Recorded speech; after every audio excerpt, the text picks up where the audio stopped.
कधी काळी एकमेकांचे शत्रू असणारे 2016च्या पालिका निवडणुकीत एकमेकांच्या विरोधात शड्डू ठोकलेले दोन्ही राजे आता सातार पालिकेत एकत्र येणार आहेत. ज्या क्षणाची सातारकर इतकी वर्ष वाट बघतायत तो क्षण आल्यानंतर आता सातारा पालिकेवर आणि सातारा जिल्ह्यात भाजपचा झेंडा अशी शक्यता मोठ्या प्रमाणात वर्तवली जाते. त्यातही नगराध्यक्ष पदासाठी वेदांतिका राजे यांचं नाव देखील चर्चेत आहे. त्यामुळे सातारा नगरपालिकेच्या निवडणुकीत नेमकं काय होणार, दोन्ही राजांचं मनोमिलन झाल्यानंतर काय शक्यता आहेत आणि वेदांतिका राजे खरंच नगराध्यक्ष होतील का? चला या सगळ्याबद्दलच या व्हिडिओच्या माध्यमातून आपण बोलूयात. नमस्कार, मी संजना. कट टू कट मध्ये आपलं स्वागत. सातारा नाही, राजधानी सातारा. कारण सातारा लोकसभा मतदारसंघाचे खासदार आहेत उदयनराजे भोसले. साताऱ्यातील सातारा विधानसभा मतदारसंघाचे आमदार आहेत शिवेंद्रसिंहराजे भोसले. भोसले आणि राजघराणं म्हणलं की नेहमीच चर्चा होते. कधी काळी हे दोन्ही भोसले एकमेकांच्या विरोधात होते. निवडणुकाही एकमेकांच्या विरोधात लढवल्या गेल्या होत्या. आरोप प्रत्यारोप झाले होते. मात्र या दोन्ही राजांचं आता मनोमिलन झालंय. लोकसभा आणि विधानसभा निवडणुकीत दोघांनी एकमेकांना मदत केली आणि आता हेच मनोमिलन पुढच्या टप्प्यात येतंय. जिथं 2016ला उदयनराजे भोसले यांची सातारा विकास आघाडी आणि शिवेंद्रसिंहराजे भोसले यांची नगर विकास आघाडी एकमेकांच्या विरोधात होती, ती आता एकत्र येणार आहे. सातारा पालिकेच्या निवडणुकीच्या निमित्तानं नाही, या चर्चा नाही आहेत. तर शिवेंद्रसिंहराजे भोसले यांनी घोषणाच केली आहे. काय म्हणाले शिवेंद्रसिंहराजे भोसले ते आधी जाणून घेऊयात.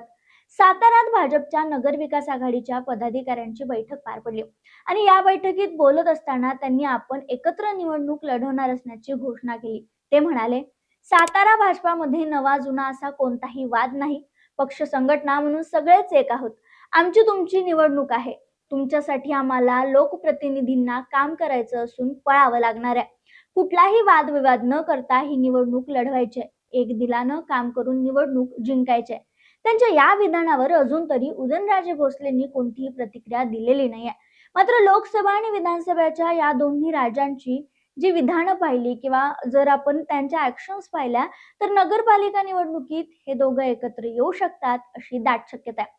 आता बघा, यंदाच्या लोकसभा निवडणुकीत उदयनराजे भोसले यांना सातारामधून खासदारकीची उमेदवारी देण्यात आली.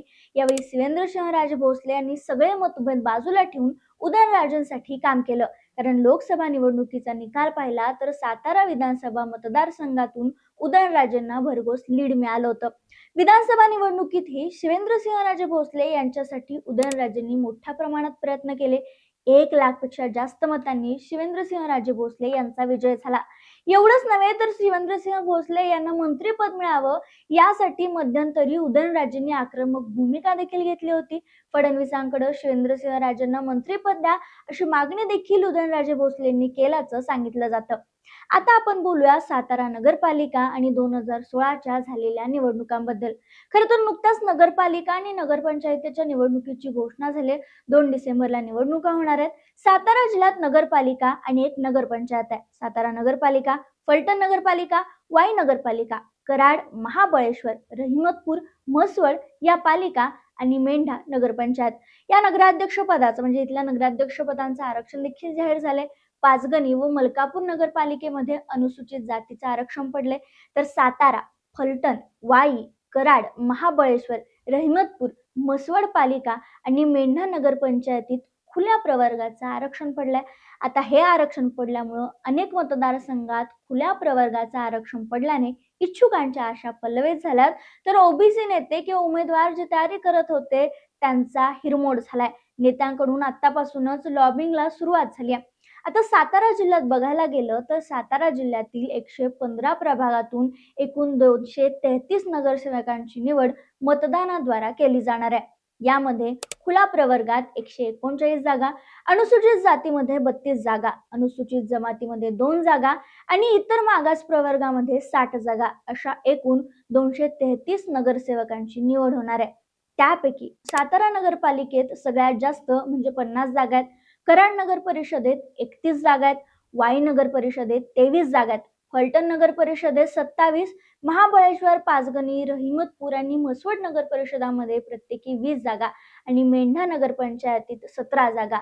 शिवाय मलकापूर नगरपंचायतीत 22 जागा असणार आहेत आणि या सगळ्या जागांवर आता निवडणुका होणार आहेत. आता बघा, 2016 साली झालेल्या निवडणुकीमध्ये वेगवेगळ्या ठिकाणी वेगवेगळ्या पक्षांनी आपलं स्थानिक आघाड्यांनी वर्चस्व सिद्ध केलं होतं.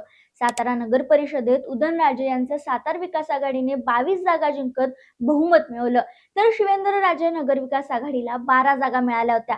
नगराध्यक्षपदी उदयनराजे गटातील माधवी कदम यांची निवड झाली होती. फलटणमध्ये पाहायला गेलं तर फलटणमध्ये राष्ट्रवादी काँग्रेसने 2016ला 17 जागांवर विजय मिळवला होता. काँग्रेसला 8 जागा मिळाल्या होत्या आणि नगराध्यक्षपदी नीता नेवसे या राष्ट्रवादीच्या निवडल्या गेल्या होत्या. कराडमध्ये काँग्रेसच्या 16 जागा जिंकून काँग्रेसने आघाडी घेतली होती. यावेळी राष्ट्रवादी 6, भाजप 4 आणि इतरांना 3 जागा मिळाल्या होत्या. पण या सगळ्यात नगराध्यक्षपद मात्र भाजपच्या परड्यात पडलं होतं. रोहिणी शिंदे यांनी ते पटकावलं होतं. वाईमध्ये राष्ट्रवादी काँग्रेसनं 14 जागा मिळवत वर्चस्व राखलं होतं. काँग्रेसला 6 जागा मिळाल्या होत्या, तर नगराध्यक्षपदी भाजपच्या प्रतिभा शिंदे निवडल्या गेल्या होत्या. मसवडमध्ये 2016च्या निवडणुकीत राष्ट्रवादी भाजप रासप आघाडीनं 10 जागांवर विजय मिळवला होता. काँग्रेसला 7 जागा मिळाल्या होत्या आणि राष्ट्रवादीच्या नगराध्यक्षपदी तुषार विरकर यांची निवड झाली होती. रहिमतपूरमध्ये राष्ट्रवादी काँग्रेसनं 13 जागांवर विजय मिळवला होता. काँग्रेसला 4 जागा मिळाल्या होत्या आणि नगराध्यक्षपद राष्ट्रवादीचे आनंद कोरे यांना मिळालं होतं. महाबळेश्वरमध्ये राष्ट्रवादीच्या स्थानिक आघाडीने 11 जागा जिंकून आघाडी घेतली होती. शिवसेनेच्या स्थानिक आघाडीला 6 जागा मिळाल्या होत्या आणि राष्ट्रवादीच्या स्वप्नाली शिंदे यांची नगराध्यक्षपदी निवड झाली होती. खरं तर या निवडणुकानंतर सगळी समीकरणं बदलली आहेत. मोठा बदल झालाय. 2016 मध्ये एकमेकांविरोधात लढलेले सातारा विकास आघाडी आणि नगर विकास आघाडी या दोन्ही गटांनी यंदा एकत्र निवडणूक लढवण्याची तयारी दर्शवली आहे. मध्यंतरी राष्ट्रवादी काँग्रेस सोबत असलेल्या अनेक स्थानिक नेत्यांनी भाजपमध्ये प्रवेश केलाय. त्यामुळे राष्ट्रवादी आणि इतर पक्षांना नव्याने संघटन उभारावं लागेल अशी शक्यता व्यक्त केली जाते. दरम्यान सातारा नगरपालिकेतील नगराध्यक्ष पदाचं आरक्षण खुल्या प्रवर्गात झाल्यामुळे शिवेंद्रसिंहराजे भोसले यांच्या पत्नी वेदांतिका राजे भोसले यांचं नाव संभाव्य उमेदवार म्हणून चर्चेत आहे. 2016 मध्ये नगराध्यक्ष पदाच्या निवडणुकीत त्या थोडक्यात पराभूत झाल्या होत्या.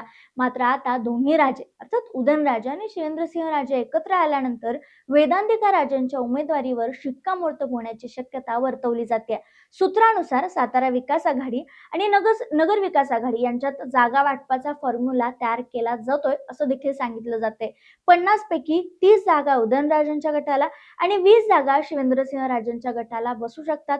तसेच नगराध्यक्षपद उदयनराजेच्या गटाकडे आणि उपनगराध्यक्षपद शिवेंद्रसिंहराजेंच्या गटाकडे जाऊ शकतं किंवा पर्यायी प्रस्ताव म्हणून अडीच वर्षासाठी नगराध्यक्ष पदाची अदलाबदल असा पर्यायही चर्चेत आहे. मात्र दोन्ही राजे एकत्र आल्यानं नगराध्यक्ष पदाची अपेक्षा ठेवणाऱ्या काही इच्छुकांचा हिरमोड होण्याची शक्यता आहे. काही उमेदवारांची नावं आधीच चर्चेत असली तरी जर उमेदवारी वाटपात मतभेद झाले तर बंडखोरीची शक्यता नाकारता येत नाही. दरम्यान पक्षश्रेष्ठींकडून नगरपालिकेत भाजपचा झेंडा फडकवलाच पाहिजे अशा स्पष्ट सूचना देण्यात आल्याचं सांगितलं जाते. त्यामुळे उदयनराजे आणि शिवेंद्रसिंहराजे या दोघांचंही संघटन बळकट करून भाजपचा विजय सुनिश्चित करण्यासाठी त्यांना कसून प्रयत्न करावे लागणार आहेत.